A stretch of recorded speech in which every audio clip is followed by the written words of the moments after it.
Welcome to Woodshop 101. This is episode 87 for June 26, 2017. On today's show, we're going to discuss table saw blades and our favorite safety items. We're joined tonight by Sadie Mae of the Awesome Orange. What's going on, Sadie? Howdy.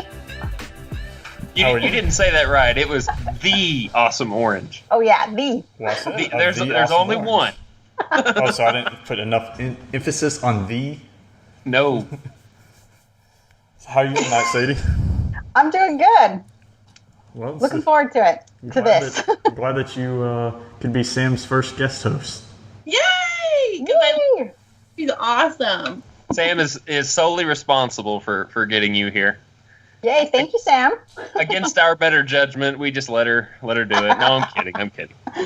So, well, we'd like to thank Michael Brindle and Devin Richter for being our supporters over on Patreon. And if you guys would like to support the podcast, you could head over to woodshop101podcast.com/listen. Find the show notes for today's episode or any episode, and there'll be links for small one-time donations or recurring donations, or become a patron of our Patreon campaign at patreon.com/woodshop101, or go buy yourself an awesome t-shirt.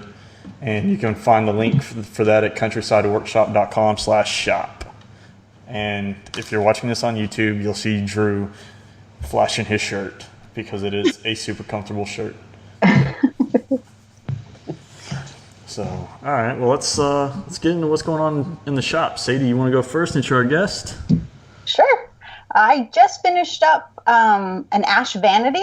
It was my first solid wood, well, not solid hardwood, hardwood vanity. So the face frame of it was all hardwood.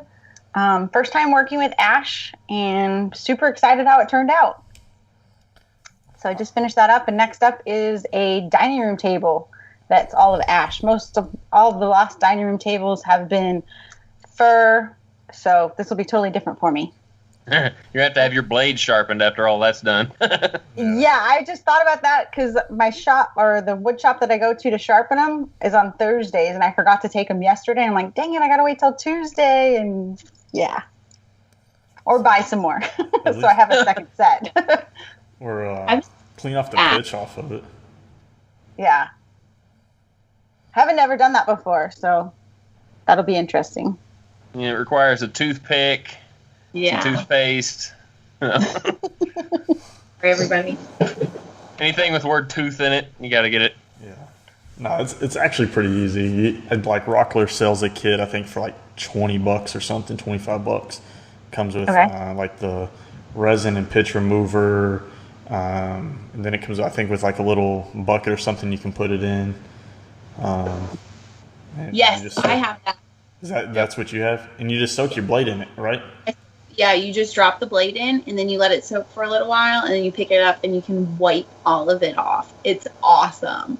Cool. It's like so satisfying to get it like all nice and clean. And save the pitch remover. I mean, even though it's dirty, it'll still work the same blade after blade after blade. Okay, cool. Good to know. I will send you my blades, Sam. I'll put them in the mail tomorrow.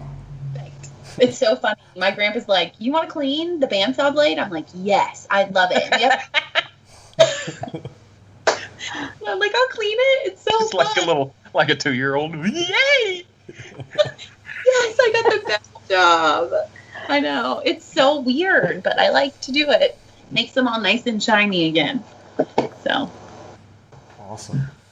Well, I'm pretty sure it's not going to take Sadie 3.5 years to finish that dining room table, so everybody's got me beat. You aren't done yet.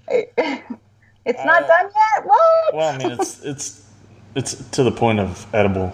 When we figure out what kind of finish we're actually going to do on it, then we'll make that decision. Is it attached? I mean, is the top attached to the legs? Yeah. Or is it... Okay. I just want to say, if you jar that sucker, all the food's going to go on the floor. No, it's solid. Yeah. At least the breadboard ends aren't sitting on the edge like they were. I mean, those were arm rests. It's been in this completion state for like a couple months now. All the finishes that I've tested, I haven't really liked. And being that I've had it this long, I don't really want to just put anything on it and then not really like it. So I want to make sure I like what I'm going to put on it first. The only problem is I'm a heavy General Finishes user. I can't find it around here. I either have to drive an hour and a half to get it. Yeah. The closest one's in Columbia. Have you checked any boutiques? Yeah. A lot. Oh. Well, unless they buy it and buy retail and sell it retail, if they get it through General Finishes, it would be listed on General Finishes website. So yeah, it stinks. So maybe when I go, if I end up going to Atlanta in a couple weeks, I'll go by the Woodcraft down there and pick some up. So very nice. All right, Sam. Well, what are you working on? I am working on still the big Restoration Hardware massive table, the 87-inch that turns into 120. We just finished the tabletop. We just finished the breadboard ends. We just finished the leaves today. And then tomorrow we'll start gluing up the base that will sit under the massive curved piece. And I'm excited. That will be fun. And then after that, then I start the undermounts and the leaf. And we're going to make all the pools and everything ourselves. We're not going to order metal ones. We're going to do it out of wood. I'm excited. It will be fun. Now, is this for a customer? Yes, it's for a client that has a massive dining room for her massive table. So it will be fun. But the only thing is that we're trying to figure out right now is the legs.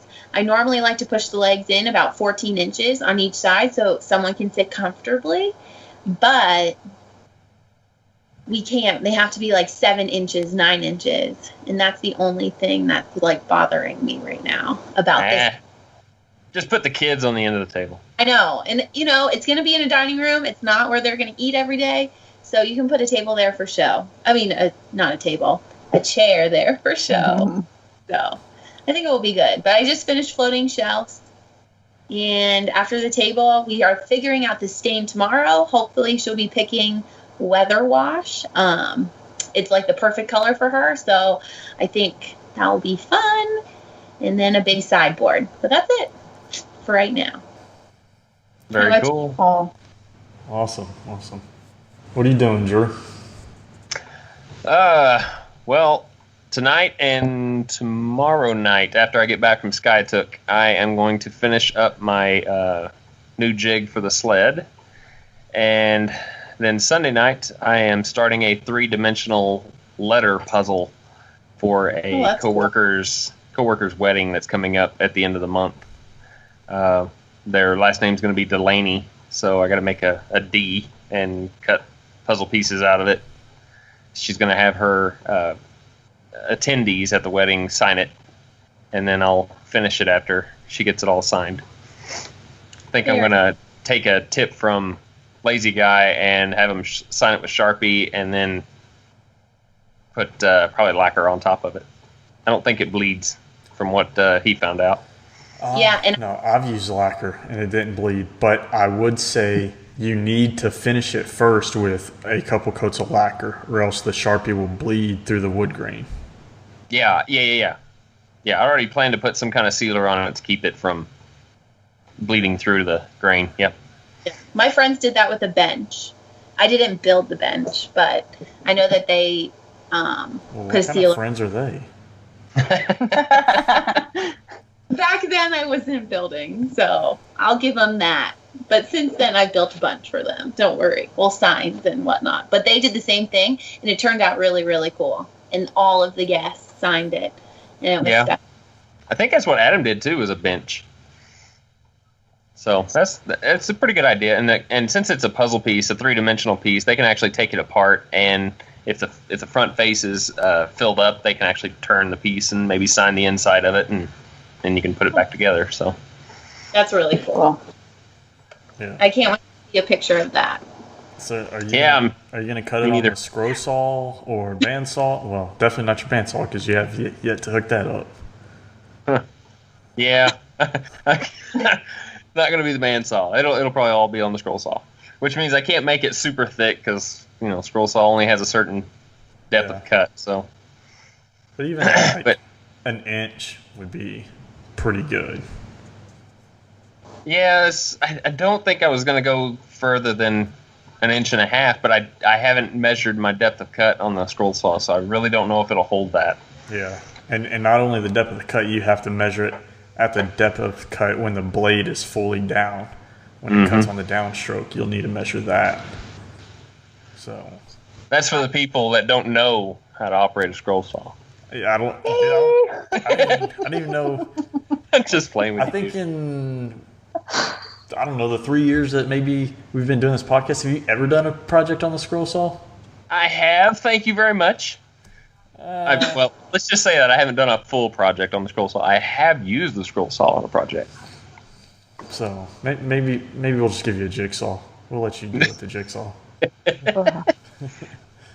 That would be so horrible. Hey, if I can cut rings on a jigsaw, internal rings, like I can do it on a scroll saw. Wow. So jigsaw is not my friend. Well, I mean, you got to find a really good one that doesn't vibrate you to death or vibrate the workpiece. Yeah. So then you're really increasing your budget because you're going to go with something like a higher end Bosch or Festool. Oh yes. Sorry to interrupt. Festool is on a country road trip. Did you guys hear about this? Yeah, they do. Yeah, July 10th. July 10th. Mine's on Monday. I'm so. Yeah, they do their big road trip every year, and I went to it when they came to Houston last year, so it's pretty cool. However, the prices don't change; they're still super expensive. Do they have any giveaways? Enter for? I don't remember if they did any giveaways last year. So a lot of times, at least what they did last year, they brought in like this big truck and like the trailer kind of like opened up and created a stage platform. And they displayed all their stuff there and showed like demos and you could test things out. But as far as doing giveaways, I don't know. And I want to say you couldn't even purchase anything from them because ours was like co-located, I think, with Woodcraft. And so to do all your purchases, you actually had to go purchase in the store from Woodcraft, if I remember right. So,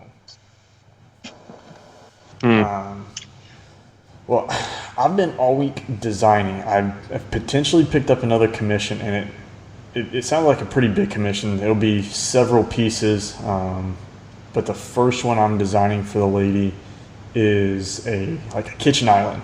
And I kind of talked to you guys about it. It's really small. It's a small kitchen, but I think that the size of it will pan out pretty well. But she's like kind of proven to be a little picky, and I've spent since last Saturday every day in SketchUp designing and redesigning, sending it to her. She wanted changes, so I redesigned it, and I haven't heard back from her since I sent it to her yesterday with all her changes. So it's that's so frustrating. Yeah, and it's at some point, you hate to do it, but at some point you just have to like say enough's enough and be like, hey, I'm obviously not the person for you, which will suck because it would potentially be a long-term commission with her because she's rebuilding the house like by herself. She gutted the house and is redoing everything on the inside by herself, and she just finished the kitchen. So she's looking to have the island done, and the only thing that can't be hammered out is how she wants the drawer faces to look. She doesn't want raised panels, but then again, she doesn't want shaker style. She wants it to resemble like an old dresser, and she sent me like this picture, and it literally looks like from the picture they took molding and stuck it on top of the drawer face, and I just, there's something in me that says that is not the way to do it. That's like the DIYer's way. Like let's upcycle something, and I don't know if that's the way she ends up wanting to go. I don't know if I will actually be able to do it because I don't know if I want to put my name on something that I'm not totally happy with, and it being out there for potentially many years to come. So. That's why. Why not make her a a panel drawer front, almost shaker style. And then but then mold on the inside of the panel. Because she doesn't want the flat panel. But she wants a flat drawer. So, look. I get it. That was... she's probably sitting at home at that last little sketch up that you just sent her going, this guy just doesn't get me. Probably. And I finally told her, I was like, look, I will, let's get the overall look down, that the size of drawers you want. Let's get them, set where you want the reveal. We'll get all that set, and then if you decide you want to go with it, I'll give you the quote, and then after you sign the contract, I will make a few sample drawers, and you can pick from the samples, and that's but that's that's a lot of work to do. Yeah. I can hear it now. Here's 3 drawers here. What do you think? No, no, and no. Yep. Yeah. Start over. There'll be a taxi from him. Look at all these drawers I just did and nothing. Like, seriously, nothing. You were so mad at this lady through your text. Like, it's like seriously. So, it's just, it's hard. You get one of I haven't had one of those type of customers in a long time that just, what she told me, she goes, I just want an upcycled dresser, but I don't have the time to go find one to upcycle it for a kitchen island. Well, I can't exactly take a kitchen island, a butcher block kitchen top, and make it look like a vintage antique dresser with the modern style twists and flares that you want. So. Yeah, that was my favorite part. That was me too. That means you don't know what you want. Exactly. So I want this to be modern, antique, vintage, eclectic, primitive. So her kitchen is full overlay, right? Her drawers and her cabinets, they're full overlay. And so I asked her before, I was like, do you want full overlay? You want partial overlay? Or do you want inset? And she was like, no, I definitely want full overlay. So I sent her full overlay, right? This was my conversation yesterday morning. I sent her full overlay. She sends it back and goes, can you inset those a little bit? And I was like, do you mean set the drawers in behind the face frame, or bring the sides in so you can see some of the face frame? She was like, bring it in a little bit so I can see some of the sides of the. So I was like, so you want partial overlay, you don't want full overlay? Yeah. So I sent it to her, and I've yet to hear back from her. So it's. And you want more of this? It could be. Yes, you do. Without saying too much, because I would hope to God she doesn't listen to this. She's potentially a very deep pocket commission. So she lives in a very rich area, and she's dropping a lot of money on the inside of this house. She was telling me the kinds of cash she was dropping. So it could very well play out to be a pretty set commission job for me. You need to charge for your hours of doing all of that work. I do. Then she'll make up her mind faster. Yeah. No, I charge day rates. So perfect. I don't charge by hours. If it takes me 4 hours, you're still getting charged the full day. Because at the end of the day, I won't start somebody else's project. So it is what it is. So that's kind of been my life this week, and I'm done with it. I'm gonna probably let her have one more go at it, and then I'm done, because I have other things I want to get done in the shop. So. No, we weren't talking about you. Just some other rich person that's teeing me off. That's building their own house. And... So if I get a text on Monday or Tuesday and I text y'all, you'll know why. I've been fired. He heard us. From the only job that I can get fired from, I've been fired. Oh, good grief. All right. Well, we want to get into some of the topic of this night. And I actually had this question posed to my personal email with Rockin' Each Woodshop. And it was from Chris Jones. And I figured it would be a good topic to bring to the podcast just because we're going to have 4 people on the show. So it'd be nice to get some better insight. But basically, his question was simply put: what kind of blades do you recommend for your table saw? And Sharp ones. I don't. Yeah, the round kind with teeth. With teeth. But I don't know if he was referring to the brands or the tooth count. So I figured we would basically touch base on all of it.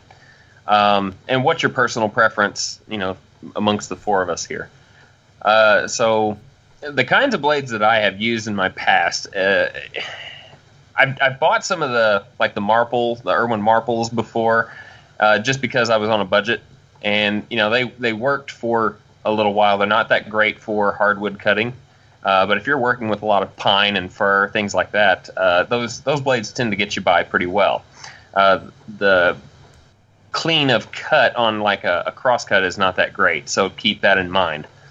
After a while, I began to upgrade to the Craftsman Professional brand, and they have like a 40-tooth and a 50-tooth. The 50-tooth is a combination, and then I upgraded to the 80-tooth for plywood cutting. Now, the angle grind on the teeth is not sufficient enough for a super, super clean cut of veneer on plywood. So, I mean, it was I think probably $80, maybe $60 for that 80-tooth count blade.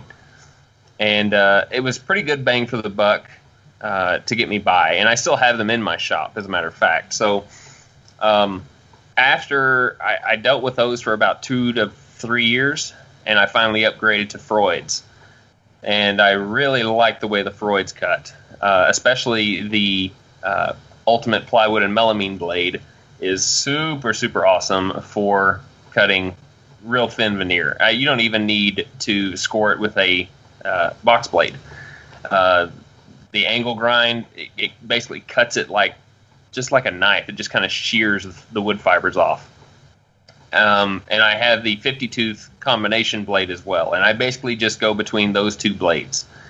And the glue line rip blade is very, very nice for joining 2 edges of wood. If you just want to use your table saw to joint, that blade will do the job very, very nicely, and you won't even find yourself needing to use the joiner if you do it right. So if I was starting out, I would make sure to have a combination blade for one, less changing of your saw blades if you have one of those, and get you a plywood blade with at least 80 teeth. Sometimes the 60 teeth are nice, but cross-cutting doesn't always leave you a clean cut. So try and stay around the 80 tooth. And if you have the money, you can either get the Freud's or the Woodworker 2s. Those are probably one of the best blades that you'll have for being in the wood shop, at least in my opinion. So that is my answer. What do you guys think? We'll start with Sadie. Well, I've only had 2 blades on my table saw so far, the one that came with it and I have no idea what that was. It was just the rigid one. And then I upgraded to the Diablo 50 teeth combo blade. So, and that works great for everything that I've done. I use it to, rip stuff. I've used it to cross cut. I guess cross cutting, it's not as good, but I don't do that as much as I do the ripping. So it's worked so far. I do need to sharpen it after using it for all that ash, and now the new ash table. I'm like, I can start to tell that I've used it for a while, but it's awesome. It's worked so far. Good. All right. What about you, Sam? Well, you just mentioned both of the blades that I use. I use the Forest Woodworker 2, which is a combo blade, and it's awesome for cross cuts and ripping. I really like it. That blade stays on our table probably 85% of the time. And then I take it off to put on the Fraud Melamine and Plywood blade because we had a big like entertainment center that we made out of melamine, and it cut perfectly. It's funny because I tried it on a different blade with the melamine, and it chipped. It like was so bad. You could see the brown stuff on the inside, but then when I put that blade on, oh my gosh, it was like amazing. It was like the best cut, and there was no chips or anything, and it went through like butter. It was great. So those are my two favorite. Yeah, and if you guys have ever seen those plywood and melamine blades, I mean, they're just mean looking, and brand new one, you can cut yourself pretty easily if you're not careful, because that alternating tooth bevel with that really high angle grind, it's almost like really pointy teeth all the way down. Yeah, it's crazy looking. I was like, oh, I'm kind of scared because the forest one, we have the thinner curved one, so yeah, it's kind of scary, especially the dado one too. Oh, dado, those are like, oh, I don't want to do that, and then I end up doing it, and it's fine.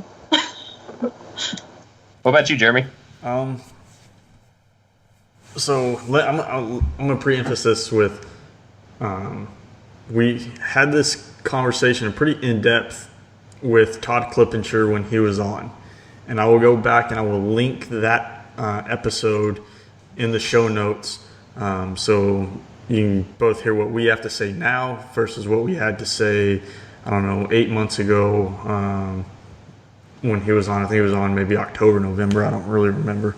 And kind of see what his recommendations were as well, especially coming from a professional shop that did, primarily a one-man shop.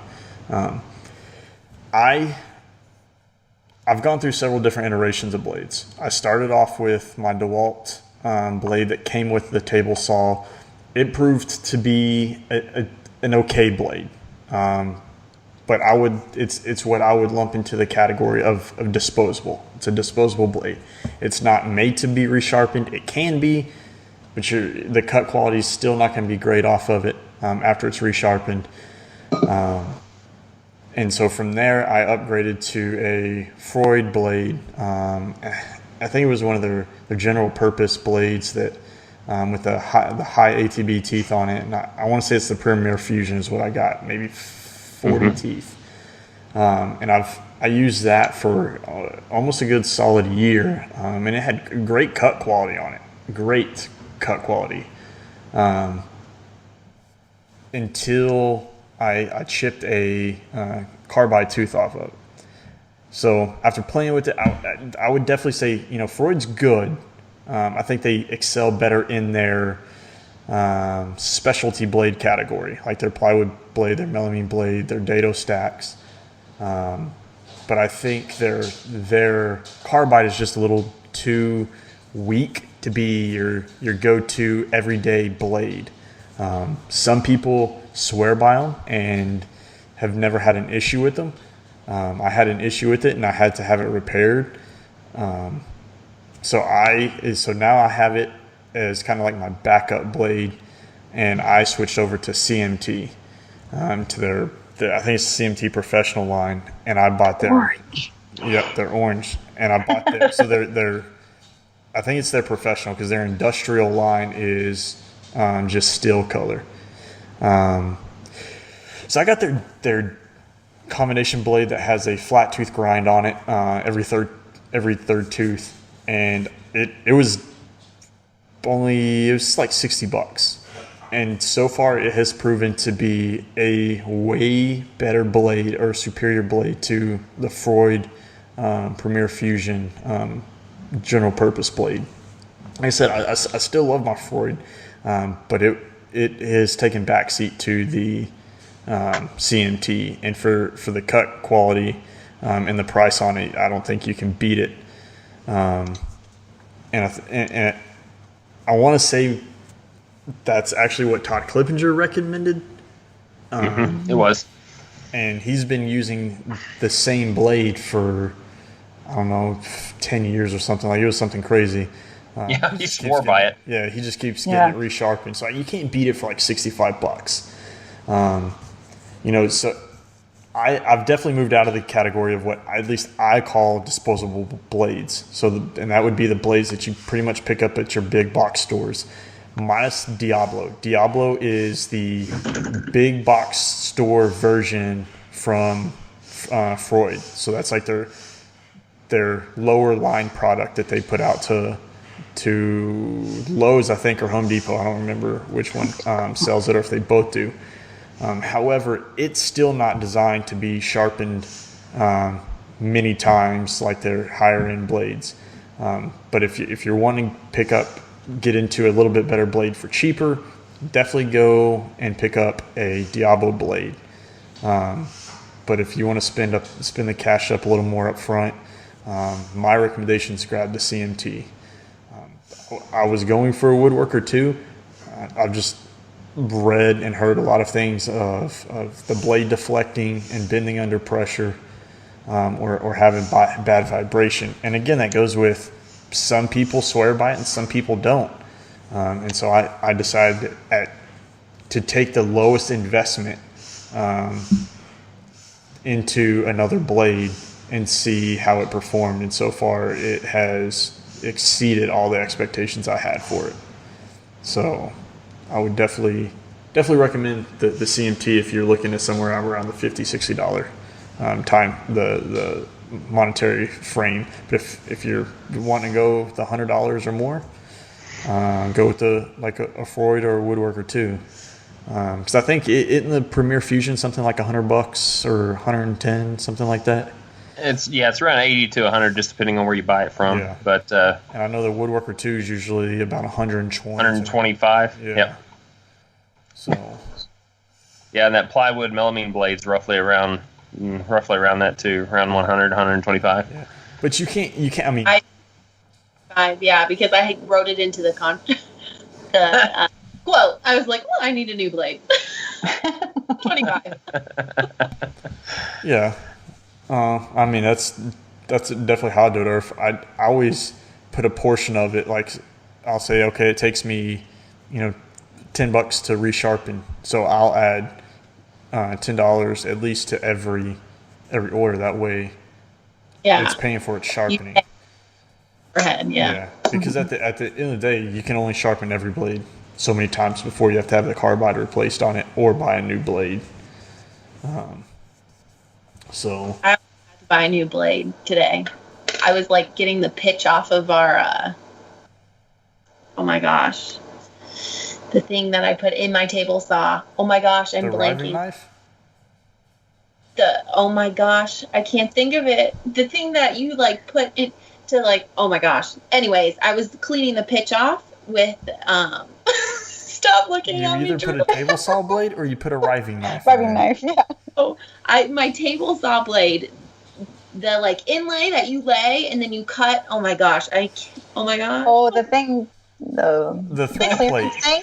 Do it. Yeah, the clearance thing. The throat plate. Yes, thank you. Oh my gosh, why couldn't I think? I like all the descriptions. It's like, oh yeah, the thing. That thing that you put in the table saw. In the table saw. Inside, yeah. Oh, I was cleaning the pitch off of it today with a now you guys have thrown me off. Oh my gosh. Brush. Seriously, what's going on with my brain? Those sharp things that you. Oh my gosh. Let's forget this conversation ever happened. You were cleaning the pitch off of the table saw blade. Can't even think of it. And you were going to have to buy a new blade. A chisel. I was cleaning the pitch off of the throat with the chisel and I slipped. And yes, exactly. Water. But I was chiseling it off and I was like, I need to be careful because if I hit the blade, it's going to, hurt it or ruin it. And I almost slipped and I hit it. But I just missed, and I would have been so mad. And it was my $125 blade. All right, new conversation. Part that I hate is when you go to change your blades and you go to put it in and you tap it on something metal inside there and you're like, or you drop the thing you're screwing down and you're like, oh, now I gotta go find it in all the sawdust. I've done that with my dust collector. Oh, and you sucked it up? Yeah, it'll be running. I didn't turn it off. And I'm, taking the thing off, and it's... turn it off. Yeah, then you gotta go find it. That's fun. That's like the worst. Yeah, I hate cleaning up dust collector. Right before I moved, my dad was using my dust collector to kind of vacuum up the shop, and he sucked up some of my dogs for my workbench. And he was like, oh! I was like, what? He was like, I sucked up some of your dogs. I was like, are you kidding me?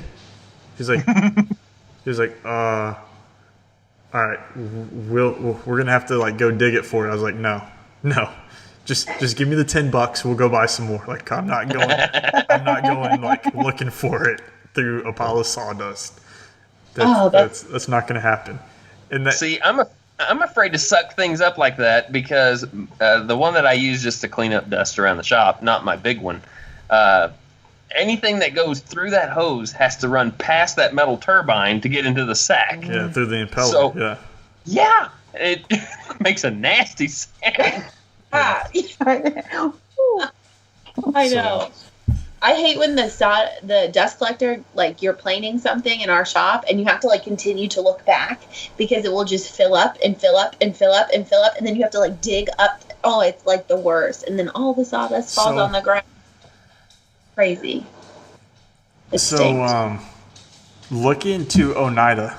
They have a like a little sensor that you put inside the drum, and it will put a light off. We have a sensor, and I clean it every day, and a bell rings, but something's going on with the bell, so we have to replace the bell. But we have the sensor, and it's just not working. It's very frustrating. The part that really sucks is when you're vacuuming, and then you're like, why is the shop so dusty? Yeah. That's just shooting out. Oh, been there. So basically, what you're saying is you like to be unsafe and just suck up a lot of dust. Sure. Yeah. So you're giving me all the excuses why it doesn't work instead of how to fix it.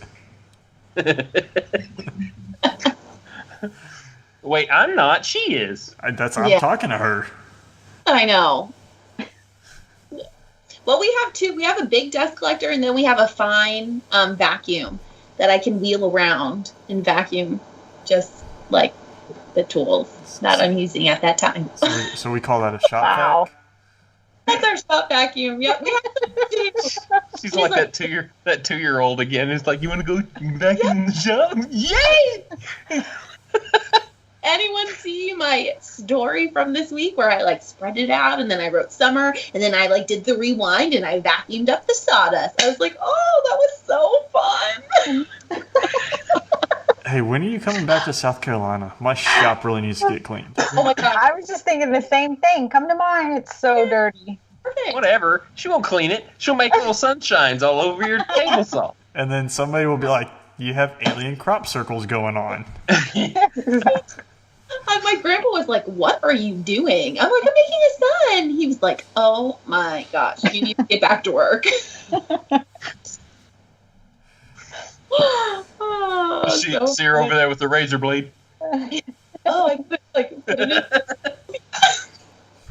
I was gonna write Woodshop 101 podcast, but I ran out of sawdust, so.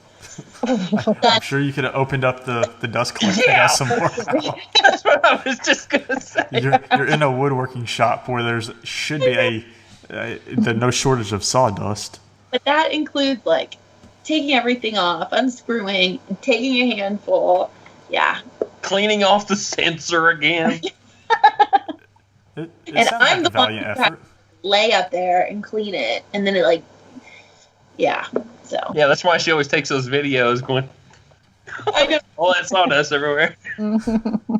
Seriously, I'm always, and I sometimes forget to turn on the big vacuum, and it's funny because I always have it in my like side pocket, and I'll bend over to reach something, and it will just turn on, and then I'll like bend over to reach something again, and it will turn off, and then it will turn on. So it's pretty funny.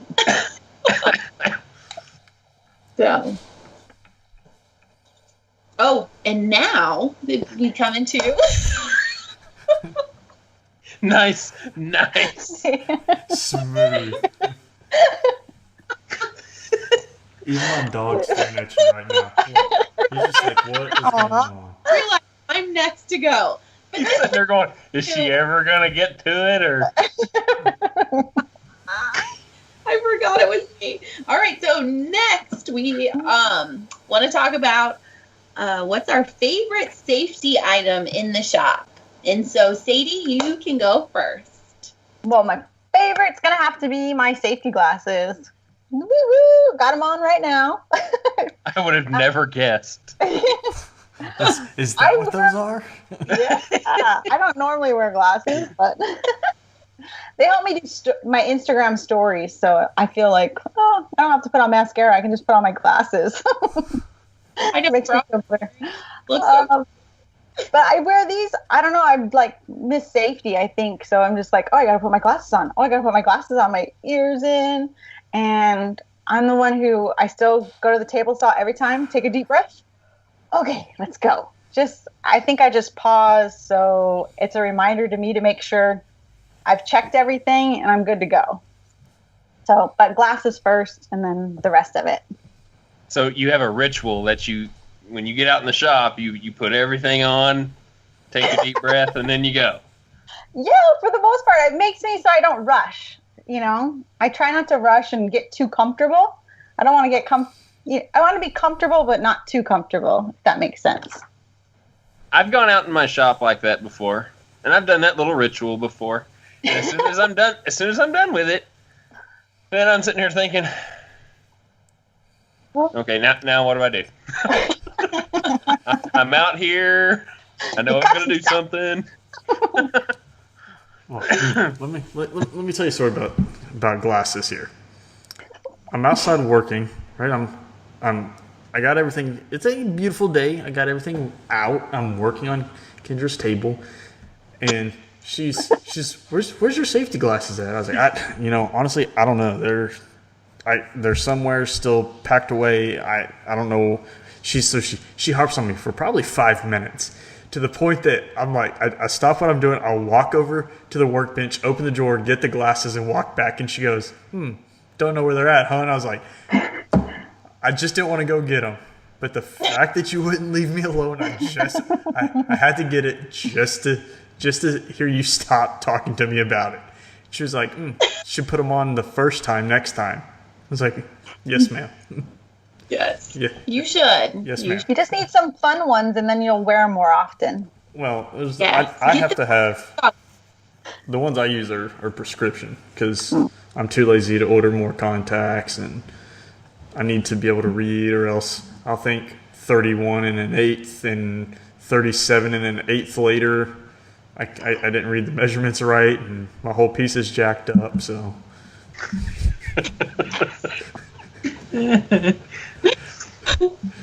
safety glasses. That's not mine. Number one. That's not my choice. What is it? I don't know. There's so many that I really like my micro jig grippers. Jib. Yeah. I would probably say that's the one I use the most. What it should be. Actually, you know what? I'm going to take it back. My 3M dusk mask or respirator is probably my favorite. It's super comfortable. And it's got this cool little Darth Vader feature where you can pull down a lever and the whole mask drops, so you can still drink your coffee, and you just lift this lever and it lifts back up over your face. That's awesome. So you don't have to take down the head straps or anything. So Till you forget. What is it? 3M? yeah. Oh, I'm gonna have to look into that one. It comes after the 2L. Drew, what's your favorite safety item? Mine's probably got to be my jigs. My crosscut sled is probably my most favorite thing to use, because it does a lot of things that without are kind of dangerous. in combination with the hold downs, just make it that much easier and safer to use. And now that I got dust collection on it, see, I don't even have to worry about dust either. But yeah, I try and make jigs that make almost, I wouldn't say the impossible, but the harder to do processes on a table saw easier. Because my table saw gets used so much in my shop. Yes, that's like mine. My table saw gets used probably 70% of the time. And so we are also making jigs that help us when we have to do like hard cuts and whatnot. So I would say jigs and, of course, my ski goggles are like my favorite. Well, I'll never see you in them. I'm always in it, and it's funny because then I'll like start a video, and then you'll see like these like red marks all on my face. So now you'll always see them. Well, I don't ever see you in the safety goggles. Oh, I have a picture of them. I'll post one just for you. I've seen one. I will do it tomorrow. They're Jeremy's probably just trying to put it out of his mind. Did it scare you, Jeremy? It's okay. It did. I'm super scared. But I will say safety goggles are the best because I've heard some crazy stories with my mom in her line of work. So definitely all you woodworkers wear your safety goggles so no one can. Never too cool for safety goggles No. or glasses, because I have got to the point one time that I was a little lazy and didn't put them on. Made a cut on the table saw and just a tiny piece of wood smacked my cornea, and it felt like I had something in my eye, even though I didn't. Mm-hmm. But it just pain for a good long while, and I thought I'd put my eye out for just a little bit. And I was like, okay, wait, it's still there. It's still there. I did the same thing. One time I got lazy. I did a cross cut and like a tiny little piece flew in my eye and it actually got stuck. And thankfully I didn't like completely freak out because the machine was still going. And I like reached down, turned it off, and then I was like, Grandpa, help me find the wood in my eye. I was like, oh my gosh, you're okay. Let me get the dust collector. So But I've heard some crazy things. Definitely with like a nail gun, and there was something in the wood, and the nail gun shot, and the nail did not go in the wood. It went back and into an eye. So definitely wear your safety goggles. Mm-hmm. There's no more bad stories. Do you have a specific type of safety goggle you like to wear? I do because mine is the DeWalt. They look like ski goggles. I know exactly what you're talking about. Yeah, they like suction to your face. They cover down low. Nothing can get in on the sides, and you tighten them on the back of your head. So, like you're about to dive in the pool. Yes. And they're great. But the only thing, and I ordered them on Amazon in a 2-pack. The only thing I will say, they fog up, and then you have to like unfog them. Need some little wipers. Yeah. So, yeah, I love them. They're great. I typically like the safety glasses that are like yellow tinted. It actually magnifies the incoming light and makes everything brighter. Oh, that's cool. I've not seen those, but I do need to get earplugs. Sadie, what earplugs do you use? Just some on a string, whatever. They're like the little plastic ones. Mm-hmm. So nothing good. I want to get some isotunes so I can listen to podcasts, listen to you guys while I'm working and sanding, because I can't hear the radio or anything when I'm sanding. So. No, always a bummer. I know I should look into those too. You should, and both of you should wait. A week. A week, just a little bit. Both of you should wait a week or two. Not entirely sure, but we might be potentially, hopefully, working a deal with them. So cool. Hold off. Yes. Just a little longer. A little longer. But yeah, I'm definitely, whether we end up working a deal with them or not, I'm gonna pick up the IsoTune Pros. just because they are Bluetooth earbuds and they have noise reduction. And I can't remember, I think it's something like 15 decibels or something like that it drops. But the fact that I can use them for everything, and I'll use them when I'm in the gym. I'll use them probably while I'm recording the podcast, or out in the shop or doing whatever, trying to tune out the kids, those things. Yeah. So, all right, Sadie, do you have specific safety glasses you like? The ones I'm wearing, these ones, they found them on Amazon. They're actually safety glasses. So I do wear these in the shop. They're more comfortable and they come down low. So I like them. Like you guys were talking about with the glass of not wearing them. If I don't ever wear them, it's usually the dust just that's in the air will get in my eyes, and my eyes will be like, ugh, not any piece of wood, but just the dust will bug me. So I like having them on for that. And I don't know what they're called. Don't they cover the sides of your face too? Yeah, they have a little side things, and then they come down low, so they cover well. All right. Well, when you get a chance, can you send me the link to them, and we'll put them in the show notes? Okay.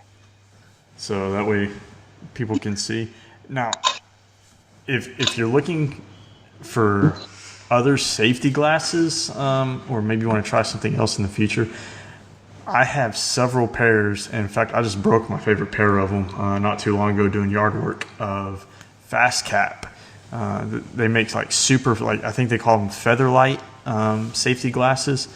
And my favorite pair was actually their tinted ones, because I'd use them when I'm mowing the grass and stuff. That way I'm not messing up my good sunglasses.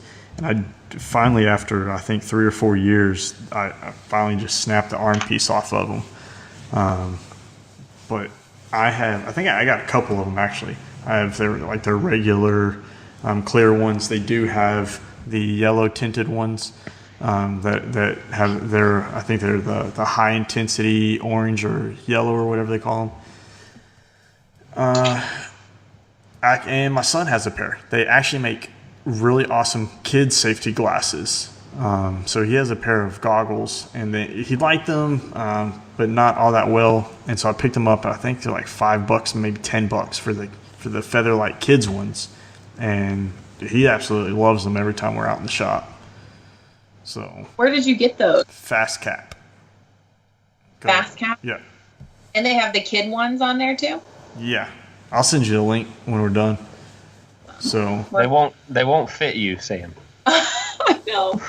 I'm gonna attempt to build a coffee table this summer with the kids.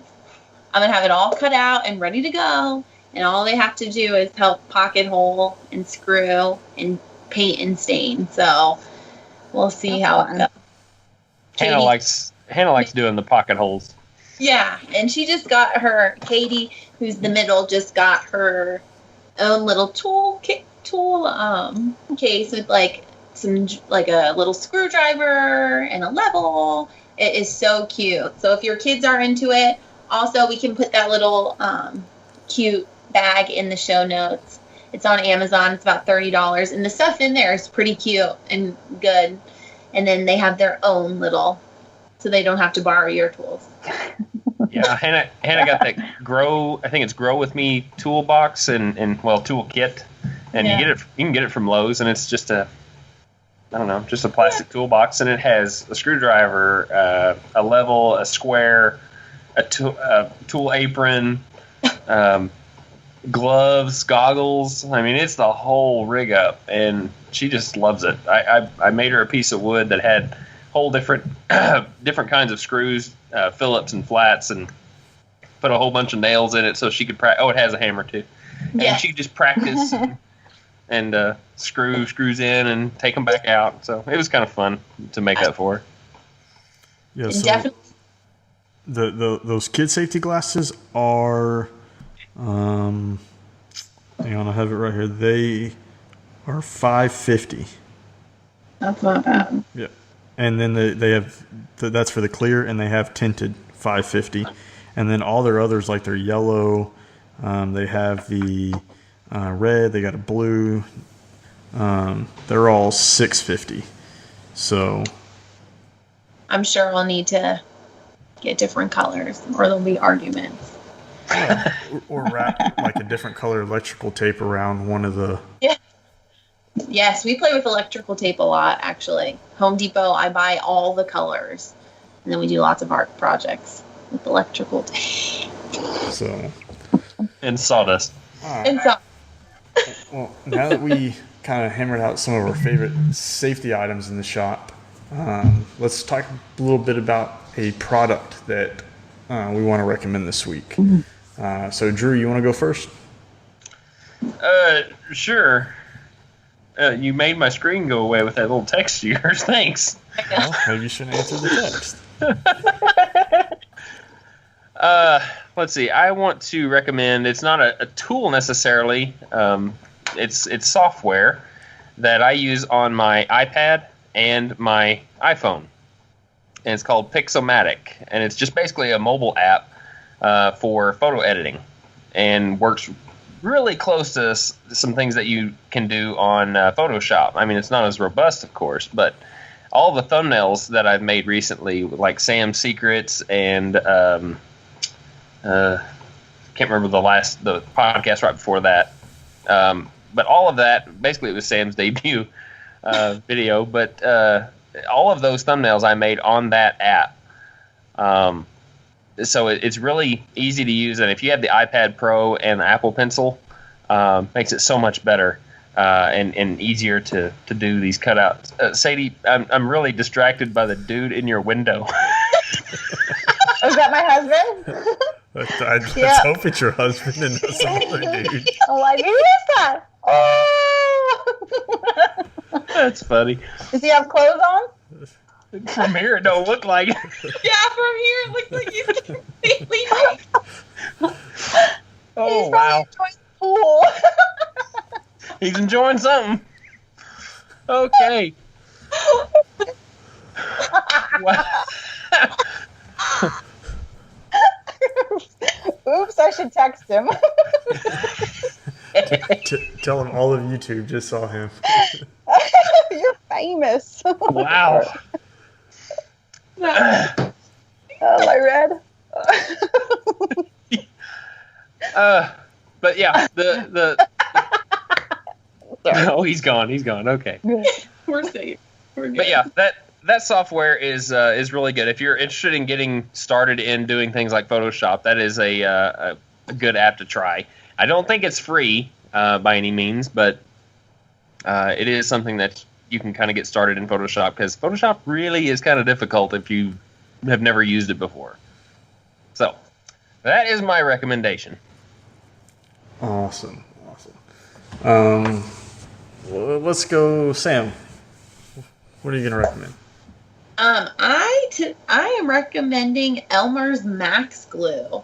I normally always use Type-On. I've always used them, and recently I just found out about this new glue, and I actually love it.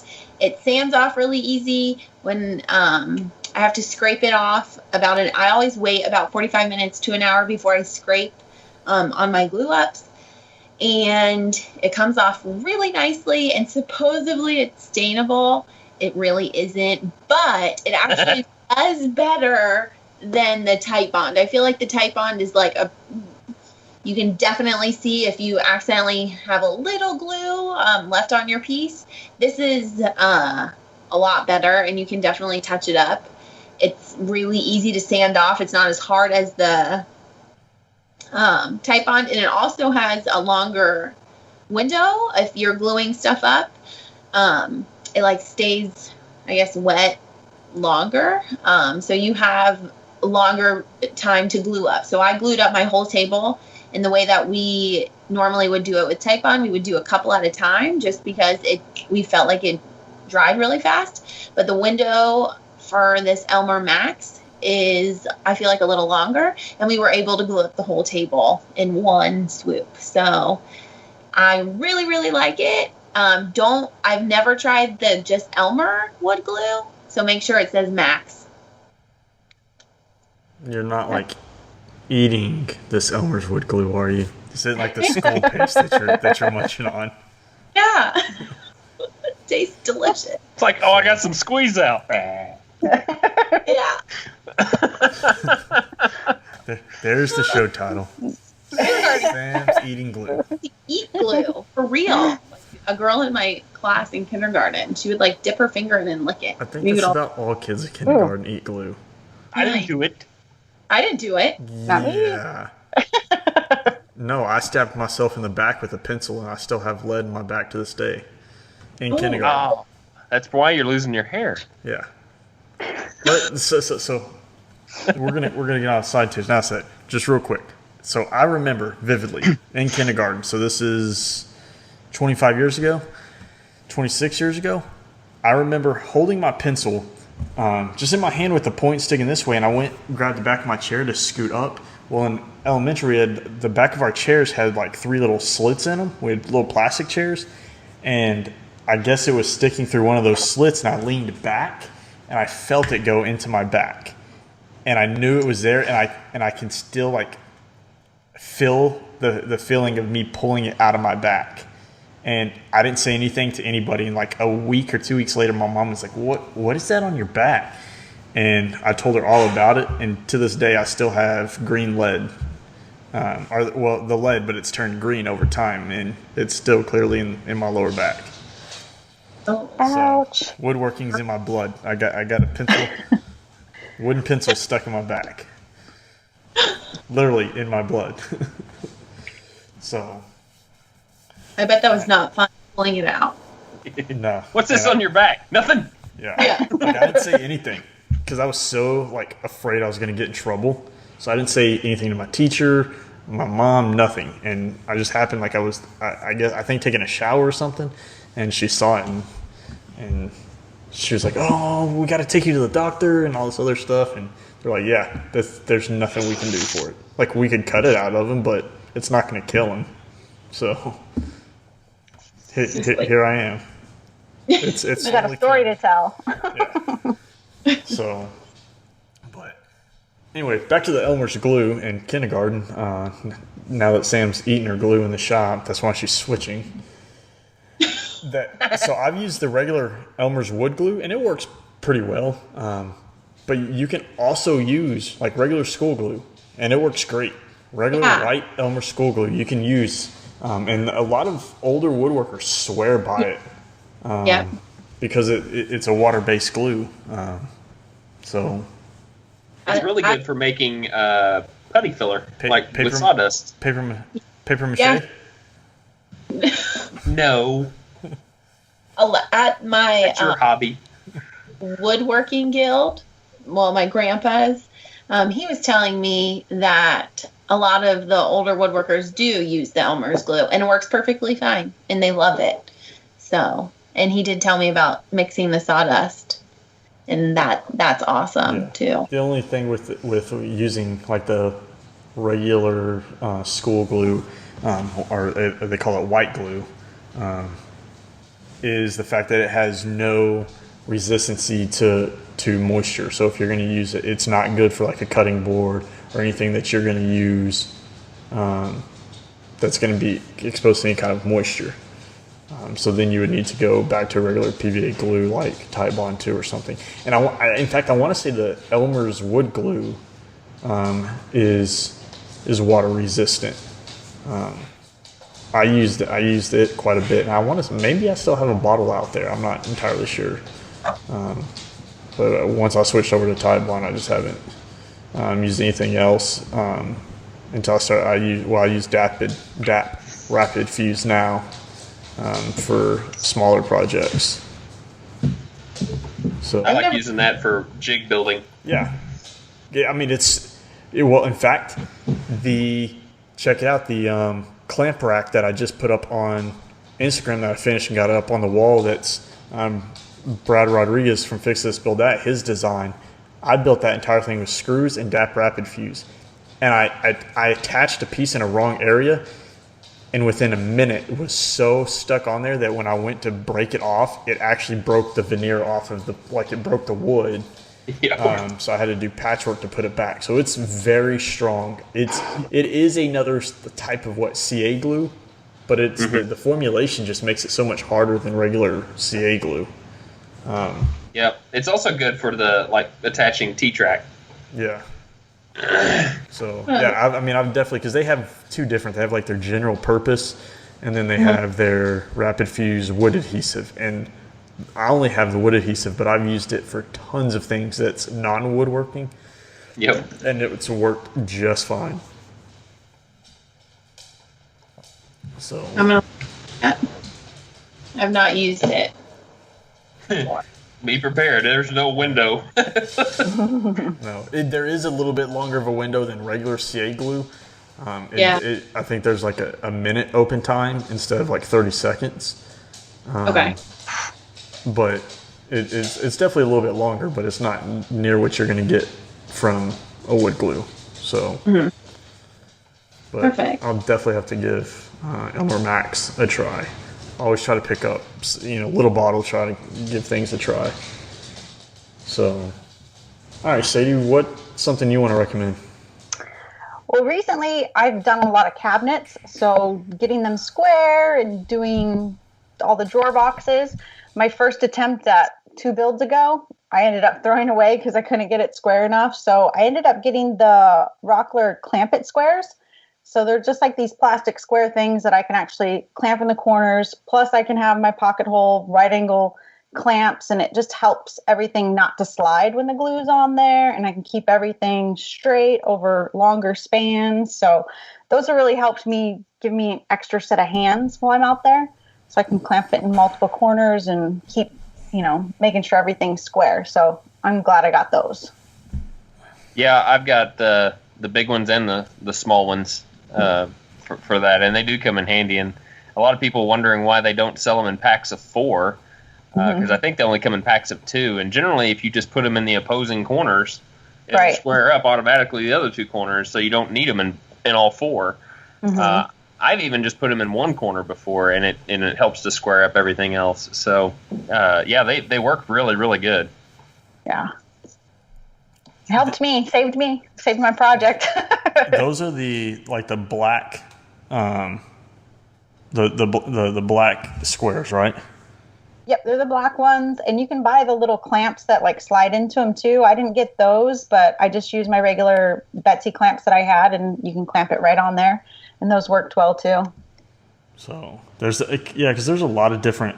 I've seen a lot of different variations of it out there, but I think the most common one is those Rocklers. So it's nice to know that they work, because I've thought about picking up a pair. So just so y'all know, the butcher block top that is for this commission that the lady insisted I took is sitting right here, and I just kicked it with my toe. And it hurt really bad. I saw you trip. Yes. That's because I didn't realize it was in the shop, but it's so humid. We've had so much rain that it started moving, because it was on an existing kitchen island. And she was like, I told her, I was like, well, this is perfect. I could use this. I just need to resurface it. It has no, it's dry. It's dry can be. And so it started moving out in the shop, and I was like, all right, well, just let me put it in the office. And I totally forgot it was right there. And my wife was trying to get my dog to go to bed. I just turned and kicked it, and it hurt so bad. I'm so glad my mic was on mute, because I was throwing some obscenities there. Choice words. Yes. So I'm going to recommend Rev Marker, and it's a pretty cool marker that's got it's got a belt clip on it. It's a permanent marker with a belt clip, and specifically the one I want to recommend. However, you can't pick it up yet, because I got a pre-production model of it. Is their ultra fine tip. And it's awesome, because you can slide it in your waistband, you can slide it on your belt, and it's always there, and you just pull it out, and you can put it right back. It's like the cap is its own little holster for the marker. And I got I got one of the pre-production models. The ultra fine tips will be out in the next couple weeks, but they're super awesome, and they're cheap. I think it's $5 for a 2-pack. and they come in blue, black, and red, I think. And it's probably one of the best like permanent markers I've used. The tip stays very fine, like that. You know, a lot of times on like fine tips, if you put any kind of pressure, it kind of mushrooms out the top of the tip, and then you don't have that fine point anymore. And I haven't had that with it. I've really enjoyed the marker. So if you're looking for a new alternative to a Sharpie for the shop or a permanent marker for the shop, definitely check out Rev Marker. And you can actually find them on Instagram and pick one up. You won't regret it. So are they only sold online, or are they sold at Home Depot or anywhere? I think they are in some retailers, but I'm not entirely sure. I want to say they're like $5 with free shipping for a 2-pack. Okay. I'm not 100% on that, but they are cheap. They're regular, like the regular tip, I guess, that you would get off a regular Sharpie is pretty awesome. Why are you laughing over there, Sam? You were looking, but I tried to scoot in, and my whole desk just like almost fell over. So you have like an earthquake. It's like a going. So the regular markers they're pretty awesome. I use mine for like rough joinery layout, so I can cut down the items with something like a jigsaw or circular saw before I start wrestling larger timbers over to the table saw or miter saw, and they work great for that. I do wish they would make a silver one, and I'm actually talking with the owner of Rev Marker to try to get a production silver one made, just because silver shows up on just about anything. It'll show up on your darker woods, it'll show up on your lighter woods. So I tend to choose like my silver Sharpie over everything else, but it would be the balance and the best of both worlds if I had both in that Rev Marker, just because like I say, you don't have to put it in your pocket. You don't just throw it down on the table. You throw it right on your belt. It's got a cool little belt clip. Cool. So how does it sand out? Have you ever had to sand it out? it sands out. I mean, it's the same as like a regular Sharpie would. But like I said, I pretty much use mine for like oversized joinery, so it always gets cut off. It's for, I would definitely not use a permanent marker period for rough layout.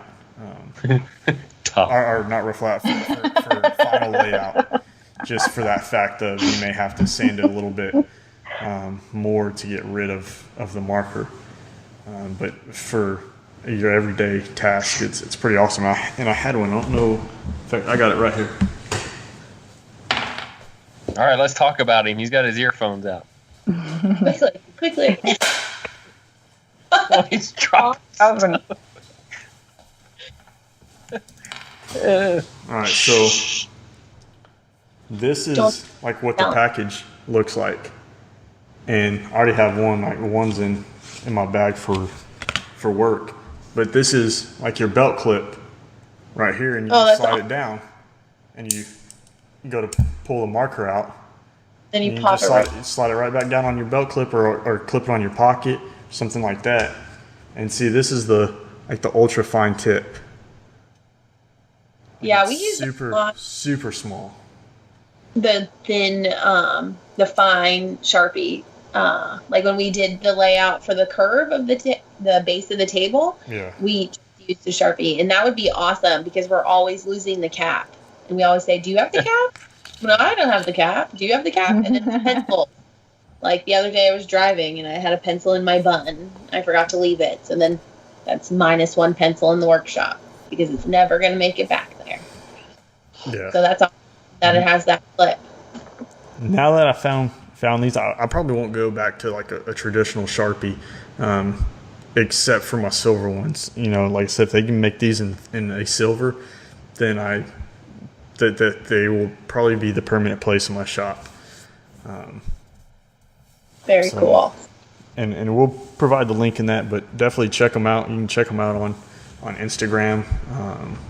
And I saw them, and they popped up a lot, and so I picked up a pair, and they're pretty awesome. So very nice. Perfect. Well, I would like to remind you, if you listen to the show on iTunes, to please give us 5-star rating. It helps us reach a greater audience. Very good. Yeah. So it really does. We get those comments in and those reviews, and it puts us up there on the new and noteworthy page. It can put us at the top of the hobby list. And it's always important because a lot of people, when they're looking for something new to listen to, they just hit up like the iTunes store and look at like what's trending. And if we're not trending, we're not potentially finding or maximizing the ability to find new listeners. So keep that in mind. We also like to read and feature the comments that you guys leave. Just constructive feedback, constructive criticism, anything that can help us make the show that much better. We always like to feature those as well.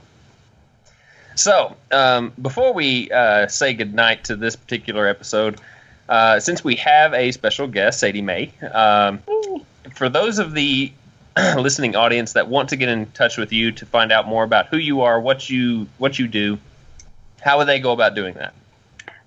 They can find me pretty much all over the place under the Awesome Orange. So Instagram, Facebook, I have a website, theawesomeorange.com. So you can message me on there. It's got links to contact forms to email me, all that good stuff. So the Awesome Orange. And for those of you that are in Oklahoma, it's not an OSU thing, I don't think. No. But they would probably love you just because of that. All right. Well, if you guys are wanting to get in contact with us individually, you can contact us through our websites. Sam has samryandesigns.com. Jeremy is countrysideworkshop.com. And I am rhwoodshop.com. All of those websites, you can find contact sections to fill out anything that you want to give us, whether it be feedback, question, what have you. And we can bring those also to the podcast. However, if you want to go the easy route and just give us some feedback through the Woodshop 101 podcast itself, we do have an email for kickback. That is kickback@woodshop101podcast.com. Actually, I think, it's probably Gmail, isn't it? No, it is. It is. Okay. I'm kind of winging this, so I don't look stupid, but I think I just did. In any case, too, we also have a voicemail that you can call, which is area code 409-234-3959. We'll feature the audio track on air and answer your questions, or just listen to the feedback that you might give us. Alabama Woodworkers are really good about leaving us some voicemails, so we do appreciate those. However, if you choose not to call, we do have an option that you can send us through our kickback email. And if you have a voice recording app that you have on your phone, you can actually record your question, much like voicemail, and then actually email that to us. And the audio quality is actually much better than the normal voicemail too. So we can try either way, but it works no matter how you do it. So give that a try if you are looking to send us something different and you just don't want to call. So that's pretty much all I got, I think. Yeah, okay. So basically, anytime that we do a sign-off here, Sadie Mae, I know that you've done some binge listening, and I don't know if you've made it all the way to the end. Oh, yeah, boom, right? Okay, I have. All right, so from Jeremy, Sam, Sadie Mae, and myself, we want to wish you guys well. Please be safe in your shops. We will talk to you on the next podcast episode. So 1, 2, 3. Boom.